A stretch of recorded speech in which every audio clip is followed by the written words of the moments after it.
नमस्कार। ईरान और इजराइल की जो लड़ाई चल रही है उसमें भारत के लिए भी एक थोड़ी सी प्रॉब्लम क्रिएट हुई है। और भारत इतना बड़ा देश है कि दुनिया में कहीं भी कोई लड़ाई झगड़ा होता है तो प्रॉब्लम भारत के लिए हुई जाती है। अब समस्या यह आई है कि भारत के करीब 1,500 छात्र मेडिकल की एजुकेशन जिनमें से ले रहे हैं, लगभग 1,000 के करीब इनमें से मेडिकल की एजुकेशन ले रहे हैं, वो फंस गए हैं ईरान में। और उन्हें कैसे बचाया जाए, और जो इस बारे में जानकारी मिल रही है वो ये है कि इन 1500 छात्रों में से 1300 सीधे सीधे कश्मीर के हैं। यानी कि सारे कश्मीरी मेडिकल की एजुकेशन लेने के लिए वहीं जा रहे हैं, ऐसा लग रहा है, इससे यही प्रतीत हो रहा है। खैर कोई बात नहीं, भारत सरकार हमेशा पॉजिटिव रिस्पॉन्स देती है। छात्र कोई भी हो, किसी भी धर्म का हो, किसी भी मजहब का हो, किसी भी स्टेट का हो, सबको बचाना भारत सरकार हमेशा अपना फर्ज समझती रही है। और इससे पहले बहुत सारे अभियान चलाए गए हैं। लेबनान में एक बार बहुत सारे भारतीयों को निकाला गया था, लीबिया से निकाला गया था। 90s के दशक में आपने एयरलिफ्ट फिल्म देखी होगी अक्षय कुमार की, उसमें कुवैत से लगभग 2.25 लाख लोगों को निकाला गया था। उसमें हिंदू मुस्लिम सभी थे। यमन से निकाला गया था। अभी अफगानिस्तान से, जब अफगानिस्तान में तालिबान ने फिर से कब्जा किया था, तब भी हजारों की संख्या में भारतीयों को वहां से निकाला गया था। हैती से, और कुवैत में एक आग लगने वाला मामला हुआ था, उसमें निकाला गया था। यूक्रेन से भारत के बच्चों को बचाकर लाया गया था। और सीरिया में जब आईएसएस आतंकियों ने कब्जा कर लिया था, तब बहुत सारे भारतीयों को निकाला गया था। तो यह अभियान भारत सरकार चलाती रहती है। भारत सरकार अपनी इसको ड्यूटी भी समझती है। लेकिन इस बारे में मैं आपको बता दूं कि ऐसा कोई कानून है नहीं कि जो गैर सरकारी काम से भारतीय विदेशों में जाते हैं उनको बचाना सरकार की कोई जिम्मेदारी हो। सरकार नैतिक रूप से, कि उनके परिजन यहां पर रहते हैं, उनके बच्चे, उनकी फैमिलीज यहां पर रहती हैं, तो भारत नैतिक रूप से ये जिम्मेदारी हमेशा से उठाता रहा है और उसको बखूबी करता भी है। अभी देखिए, एक पहली जो किश्त है इसकी, छात्रों को वहां से निकालने की, 110 छात्रों को लेकर इंडिगो की एक फ्लाइट आज सुबह इंडिया में पहुंची है। 6E9487 फ्लाइट नंबर है उसका। वो अर्मेनिया से उड़ी, जो ईरान की सीमा के नजदीकी है। आपको पता ही होगा कि अर्मेनिया के ऊपर अजरबैजान ने हमला किया था, एक इस्लामिक कंट्री ने। अर्मेनिया उसके बाद से भारत का समर्थक बन गया। उस अर्मेनिया ने, जिस पर इस्लामिक कंट्री ने हमला बोला हुआ है, उस अर्मेनिया के माध्यम से ये सारे मुस्लिम छात्र बचाए गए हैं। सारे मुस्लिम हैं। इनमें से 110 छात्र जो लाए गए हैं, 90 तो कश्मीर के ही हैं, 90।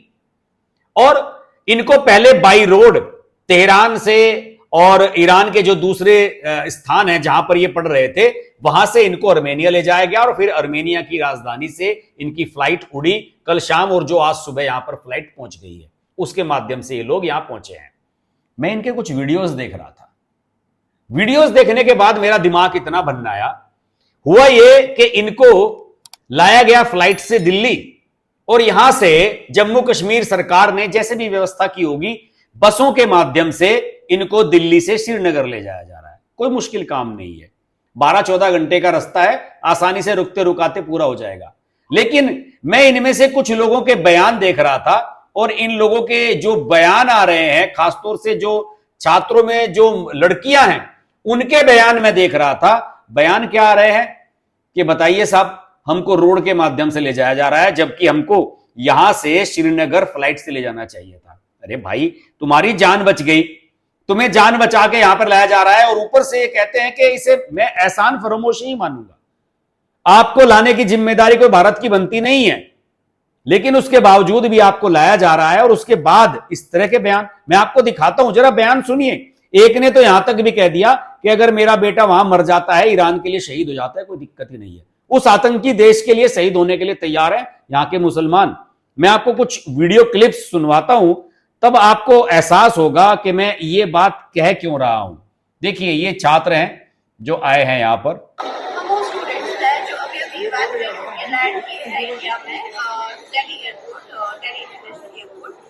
But from here we have nothing. हमें रीअश्योर किया गया था, हमें कश्मीर सेफली लैंड करेंगे, लेकिन यहाँ पे कोई नहीं है। जो ऑफिशियल्स यहाँ आए थे वो भी यहाँ नहीं है। हमें एसआरटीसी बसेस प्रोवाइड की गई है, जिनमें हमें बोल रहे हैं 20 आवर्स ट्रैवल करके आप कश्मीर जाओ। हम ऑलरेडी 4 दिन से ट्रैवल कर रहे हैं। हम उस सिचुएशन में नहीं है कि हम एसआरटीसी बसेस में कश्मीर जा सकते हैं।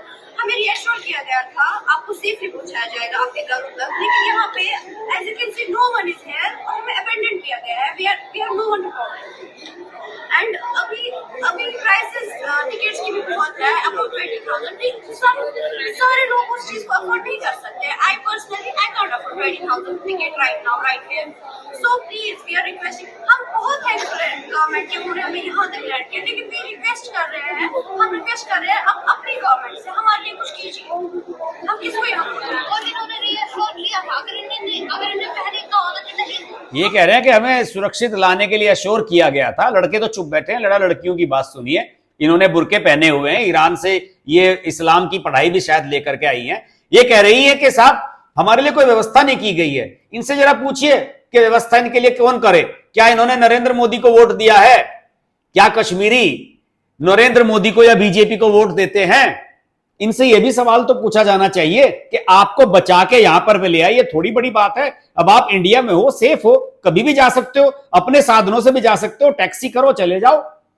क्यों आप सरकार के ऊपर बोझ बनना चाहते हैं? कह रहे हैं कि हमारे पास 20-30 हजार रुपए नहीं है, फ्लाइट्स की टिकट बहुत महंगी है। अरे तो भाई किसने कहा 20-30 हजार रुपए टैक्सी में खर्च कर लो? एक टैक्सी में 5 लोग बैठ करके जा सकते हैं। इसे कहते हैं कि एहसान फरामोशी। इसके अलावा और कोई दूसरा शब्द नहीं है मेरे पास। एक और जरा मोहतरमा क्या कर रही हैं, ये भी स्टूडेंट बताई जाती हैं। अभी हम 4 बजे लैंड हुए हैं यहाँ, और हम बहुत थैंकफुल है गवर्नमेंट के, इंडियन एम्बेसी के, MEA के, सबका, जिन्होंने हमारी इस जर्नी को बहुत स्मूथ बनाया यहाँ तक। लेकिन जैसे ही हम इंडिया पहुंचे, दिल्ली एयरपोर्ट पहुंचे, उसके बाद हमें ये बसेस प्रोवाइड की गई है और बोल रहे हैं कश्मीर आप इसमें ट्रैवल करो, जो कि 20 घंटे का सफर है। इन बसेस में जो कि खुद एक्सपायर हो गई है, इन बसेस में बताइए, जम्मू कश्मीर रोडवेज की बसें हैं ये। 5 दिन से ट्रैवल कर रहे हैं और हम इतने एग्जॉस्टेड और टायर्ड हैं, हम इनमें सफर नहीं कर सकते हैं। ये तो खुद एक्सपायर हुई बसेस है, हम इनमें ट्रैवल कैसे कर सकते हैं? हम प्लीज रिक्वेस्ट कर रहे हैं, हमें हमारा कुछ सोचिए, हमें कुछ एकोमोडेट कीजिए या कुछ तो कीजिए जिससे हम सेफली अपने उमर अब्दुल्ला लगातार कह रहे थे कि हमें बार बार रीएश्योर किया गया था कि आपको सेफ्टी आपकी फर्स्ट प्रायोरिटी होगी, आपको सेफली घर पहुंचाया जाएगा। लेकिन ये हमारी सेफ्टी आप देखिए, this is not what we deserve. आप अपनी स्टेट गवर्नमेंट से क्या कहेंगे? जी मैं तो बस ये रिक्वेस्ट करना चाहती हूँ, क्योंकि डिमांड्स तो है नहीं, क्योंकि डिमांड्स करने लायक इन्होंने छोड़ा है नहीं। तो मैं बस यही रिक्वेस्ट करना चाहूंगी कि प्लीज और प्लीज हमारे लिए कुछ ऐसा ऑल्टरनेटिव ढूंढे, या तो हमें फिलहाल कहीं अकोमोडेट करे। हम यहाँ दर बदर भटक रहे हैं, कहीं हमें अकोमोडेट किया जाए या हमें कुछ ऐसा ट्रांसपोर्ट सिस्टम प्रोवाइड किया जाए जिसके। बताइए, कह रहे हैं कि हम यहाँ पर दर बदर भटक रहे हैं। दर बदर भटकने की बात इसमें कहां से आ गई है? और इनको अच्छी खासी फ्लाइट से लाया गया है और ये फिर कह रहे हैं कि हम यहाँ पर दर बदर भटक रहे हैं। मिलने जा रहे थे, दुख भी है कि पढ़ाई छोटी पड़ रही है, 4th ईयर था, तो मतलब उम्मीद। और एक ये जो बयान है, ये खासतौर से मैं सुनवाना चाहता हूं आपको, एक जनाब का सुनिए आप, ये सुनिए क्या कह रहे हैं।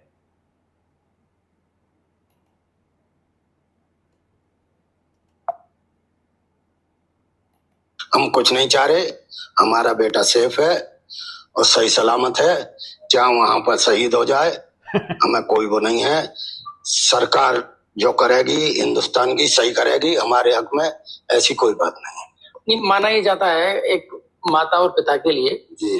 जब उसका बच्चा एक मुश्किल जगह पे हो, वहाँ जंग के हालात हो, ऐसे में जो पेरेंट्स हैं वो ये चाहते हैं कि महफूज जगह में अपने मुल्क में लौटे। तो लेकिन आपका नजरिया बिल्कुल इसके विपरीत है, ऐसा क्यों? ऐसा यूं है, अगर वहां शहीद हो गए हमारे बच्चे तो हमें बहुत आसानी होगी। कैसे? मतलब ये मूर्खता के अलावा और कुछ नहीं कहा जा सकता इसको, कि अगर इनका बच्चा वहां पर शहीद हो गया तो इसमें इन्हें कोई दिक्कत नहीं होगी। ये जो मानसिकता है ना इनकी, ये कभी बदलने वाली है नहीं। सरकार कुछ भी कर ले, इनका रवैया हमेशा यही रहने वाला है। मेरे मन में तो सबसे बड़ा सवाल ये उठा कि आखिरकार ईरान में ऐसा क्या है कि जो स्टूडेंट्स इतनी भारी संख्या में, और वो भी कश्मीरी, वहां पढ़ने के लिए जा रहे हैं। मैं आपको बता दूं कि भारत सरकार ने जो इसके लिए ऑपरेशन चलाया है उन छात्रों को वहां से निकालने का, उसको ऑपरेशन सिंधु नाम दिया गया है। खैर कोई दिक्कत नहीं है, बच्चों को बचाया जाना चाहिए, बच्चों को बचाने में कोई दिक्कत नहीं है। लेकिन मैं जो इसके पीछे माइंडसेट है लोगों का, वो आपको मैं बताना चाहता हूं कि इनके मन में चल क्या रहा है। मैंने इस पर तहकीकात की तो इसमें मुझे यह पता लगा कि साहब यहां पर जो बच्चे पढ़ रहे हैं ज्यादातर मेडिकल की एजुकेशन ले रहे हैं, और इनमें से ज्यादातर मुस्लिम है, और इनका जो मेन रीजन है यहां पर पढ़ने का वो ये है कि भारत में मेडिकल की शिक्षा अगर प्राइवेट कॉलेज से आप ले किसी से, तो 50 लाख से लगभग 1.25 करोड़ के आसपास का पैकेज पूरा 4-5 साल का बैठता है, इसमें कोई शक नहीं। सरकारी जो सीट्स हैं मेडिकल की वो 50,000 के आसपास हैं। जो उनमें पढ़ते हैं उन्हें तो 1,000-1,200 रुपए देकर भी काम चल जाता है, 2-4 हजार रुपए फीस में भी काम चल जाता है। एम्स की तो बताया जाता है कि साल भर की फीस 1,200 रुपए ही है, लेकिन उसके लिए आपके अंदर टैलेंट होनी चाहिए। हर बच्चा एम्स में सेलेक्ट नहीं हो सकता, हर बच्चा एमबीबीएस एम्स से नहीं कर सकता, लेकिन उसके बावजूद भी 55,000 सरकारी सीटों पर भी अच्छा खासा खर्चा हो जाता है, 1,00,000-1.5 लाख रुपया खर्चा वैसे ही हो जाता है, लेकिन वो हर एक के अफोर्डेबल है, वो सब उसमें अफोर्ड कर सकते हैं। अब इनका लॉजिक ये है कि बांग्लादेश में भी 40 लाख रुपए में मेडिकल की परीक्षा हो जाती है और ईरान में तो 10-15 लाख रुपए में ही हो जाती है। अब आप समझ लीजिए कि अगर $1,500 की सालाना फीस है, वहां की एक जानी मानी यूनिवर्सिटी है ईरान की अल मुस्तफा इंटरनेशनल यूनिवर्सिटी, जिसमें इस्लाम की भी शिक्षा मिलती है, इस्लाम लिटरेचर भी पढ़ाया जाता है, इस्लाम की फिलॉसफी भी पढ़ाई जाती है, सब कुछ पढ़ाया जाता है और मेडिकल की शिक्षा भी दी जाती है। उसकी सालाना फीस $1,500 है, वो कोई भी अफोर्ड कर सकता है। और ईरान में भयंकर बेरोजगारी है, इसके बावजूद भी वो विदेशी छात्रों को लगातार डिग्रियां, मेडिकल की डिग्रियां देता रहता है। इनके लिए आसान नहीं होता। जो इन बांग्लादेश, यूक्रेन, इन छोटे छोटे देशों से जो, या चाइना से भी जो स्टूडेंट यहां पर लेकर के आते हैं मेडिकल की एजुकेशन, उन सब को एक एग्जाम क्लियर करना पड़ता है जिसे कहते हैं विदेशी चिकित्सा स्नातक परीक्षा या फिर नेक्स्ट का एग्जाम, FMGE एग्जाम उसको कहा जाता है। और एक वजह और भी है ईरान की, ईरानी मेडिकल विश्वविद्यालय है जो उसको भारत में राष्ट्रीय चिकित्सा आयोग यानी कि नेशनल मेडिकल कमीशन के द्वारा मान्यता मिली हुई है। तो फिर यहां के छात्र तो वहां जाएंगे ही, वहां जाएंगे तो इस्लाम की शिक्षा भी पढ़ेंगे, इस्लाम की शिक्षा भी पढ़ेंगे तो इस्लाम का गुणगान करेंगे। वो फिर भारत का गुणगान नहीं करेंगे, वो फिर पाकिस्तान, ईरान की बात करेंगे, वो फिर इस्लाम कट्टरपंथी इस्लामिक बन जाएंगे। यही वजह है कि कश्मीर के छात्र वहां सबसे ज्यादा जाते हैं। कश्मीर के छात्रों को मैंने देखा है स्कॉलरशिप्स दी जाती हैं कि आप आइए यहां पर दीन की तालीम भी लीजिए और साथ में मेडिकल की तालीम भी लीजिए। इसलिए सबसे ज्यादा कश्मीरी बच्चे वहां पर जा रहे हैं। मैंने लगातार इस बारे में सारे पॉइंट्स निकालने की कोशिश की तो मैं जान करके दंग रह गया कि इन 1500 बच्चों में से 1300 बच्चे कश्मीरी हैं। ये जिन स्टूडेंट्स के वीडियोस मैंने आपको दिखाए हैं, अभी तो खैर 110 आए हैं और भी वह बहुत सारे आने वाले हैं। इसमें ईरान में कई मेडिकल के कॉलेजेस हैं, कई यूनिवर्सिटी हैं। Tehran university of medical science, Shahid Beheshti university, Islamic Azad university, Iran university of medical science, बहुत सारे विश्वविद्यालय हैं। यहां पर मेडिकल के अलावा जो BDS है, दांतों की चिकित्सा होती है, उसकी भी डिग्री सस्ते में मिलती है। फर्क एक ज्यादा बड़ा ये नहीं है, जैसे हमारे यहां भी है मेडिकल की पढ़ाई इंग्लिश में है, वहां पर भी इंग्लिश मीडियम है, तो ये काम आसान हो जाता है, तो दिक्कत नहीं होती। वैसे ईरान में इंजीनियरिंग की पढ़ाई भी ठीक ठाक है, civil, electrical, mechanical, computer science, इनके भी अच्छे खासे कॉलेजेस वहां पर हैं और बहुत सारे स्टूडेंट्स वहां भी जाते हैं। लेकिन अभी ये समझ में नहीं आया कि इन सब स्टूडेंट्स में जो ये गए हुए हैं, ये सबके सब मेडिकल के ही हैं या फिर इंजीनियरिंग के भी छात्र उसमें आने वाले हैं। और कश्मीर के लोग क्यों जाते हैं, इसका एक मेन रीजन मैं आपको बताता हूं, कल्चर से जुड़ा हुआ है। देखिए, कश्मीर में ज्यादातर शिया मुसलमान है, ईरान में भी शियाओं का राज है। शायद एकमात्र शिया कंट्री है जहां तक मेरे याद है जहां पर शियाओं का, मुस्लिम कंट्रीज में जहां शियाओं का कब्जा है, शियाओं की वहां पर सत्ता है। और शियाओं को माना जाता है कि ये पढ़े लिखे स्कॉलर टाइप के लोग होते हैं, तो इसलिए कश्मीरी लोग इनको वहां पर भेजते हैं। और आपको बताऊं, कश्मीर का एक और नाम है ईरान सगीर, इसका मतलब होता है कि मिनी ईरान, छोटा ईरान। तो इस तरीके से भी इनकी कल्चर मिल जाती है, खान पान, रहन सहन, सब कुछ एक जैसा है। मुगलों के समय से ही कश्मीरियों का ताल्लुक सीधा ईरान से रहा है। और फिर उसके बाद जब 1979 में इस्लामिक रेवोल्यूशन हुआ, इस्लामिक क्रांति हुई ईरान में और इस्लामिक सत्ता आई वहां पर, तो उसके बाद तो ये और ज्यादा बढ़ गया। और भारत हिंदू राष्ट्र है, यहां जितने भी इस्लामिक कंट्री हैं अपना ज्यादा से ज्यादा दखल करना चाहते हैं। तो ईरान भी यह चाहता है कि यहां के मुस्लिम छात्रों को भारत के खिलाफ भड़काया जाए, बरगलाया जाए। हकीकत बात है ये। और इसलिए इनको सस्ती एजुकेशन वहां पर दिलवाई जाती है और यहां के छात्र वहां चले भी जाते हैं। तो आज की स्थिति में मैंने, वैसे तो भारत सरकार ने पूरी सहायता उनकी उपलब्ध करा दी है, हेल्पलाइन नंबर भी जारी किए गए हैं, जो एम्बेसी है वो भी हेल्प कर रही है उनकी। लेकिन एक और दिक्कत बताऊं कि भारत जैसा इंटरनेट कहीं पर नहीं है, बहुत पुअर इंटरनेट सर्विसेज हैं ईरान में, तो छात्र अपने लोगों से यहां संपर्क भी नहीं कर पा रहे हैं। अभी मैं गाजियाबाद के एक मेडिकल छात्र था, रिजवान हैदर या समथिंग उसका नाम है, उसके परिजनों की एक खबर पढ़ रहा था कि लोनी का था कि 4 दिन से उसके परिवार वालों ने उससे बात ही नहीं की है, इंटरनेट कनेक्शन पूरी तरह से कट आउट हो गया है। लेकिन इसके बावजूद भी भारत सरकार ऑपरेशन सिंधु को चला रही है, विदेश मंत्रालय इसकी मॉनिटरिंग कर रहा है और कोई प्रावधान नहीं है नियम कायदों में कि जो विदेश में लोग फंसे हुए हैं उन्हें भारत सरकार निकाले, लेकिन इसके बावजूद सरकार निकाल रही है। सुषमा स्वराज के समय एक मुस्लिम लड़की को बचाकर लाया गया था पाकिस्तान से, आपने वो फिल्म देखी होगी जॉन ओब्रायन की जो अभी आई है डिप्लोमेट।